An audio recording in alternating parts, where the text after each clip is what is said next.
In a small college in the West, Dr. Christensen taught a required course on Christianity. To most students, it was just drudgery, a hurdle to clear. But this year, there was Steve.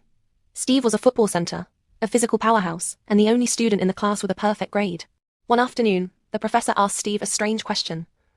How many push-ups can you do? Steve thought he could do 300. So, they made a deal. On Friday, Steve sat at the front. Dr. Christensen entered with a large box of extra fancy, cream-filled donuts. The class cheered. It was time for a party. The professor went to the first student. Cynthia, do you want a donut? Yes, she said. Steve, would you do 10 push-ups so Cynthia can have a donut? Steve jumped down, did 10, and Cynthia got her treat. He went to the next student and the next. For every person, Steve did 10 push-ups. But then, he reached Scott. Scott was an athlete too. Can I do my own push-ups? Scott asked. No, the professor replied. Steve has to do them. Then I don't want one, Scott snapped. The professor turned to the floor. Steve, would you do 10 push-ups so Scott can have a donut he doesn't want? With perfect obedience, Steve started his set. By the third row, the room turned cold. Students were shouting, no, trying to spare Steve, but the professor insisted.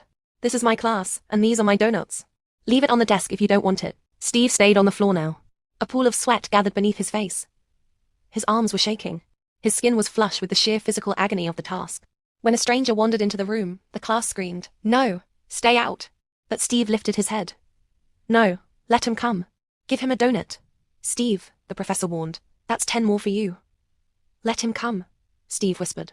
By the final row, the only sound was Steve's heavy, ragged breathing. There wasn't a dry eye in the room. He reached the last girl, Susan, who was sobbing. Dr. Christensen, why can't I help him? The professor, with tears in his own eyes, said, no, Steve has to do it alone. I told Steve that none of you could come to my party unless he paid the price. He and I made a deal for your sakes. Steve, 10 more for Susan? As Steve finished that final push-up number 350, his arms buckled. He collapsed onto the floor. His task finally finished. The professor turned to the silent room. And so it was, he said, that our Saviour on the cross said, into thy hands I commend my spirit. Knowing he had done everything required of him, he yielded up his life.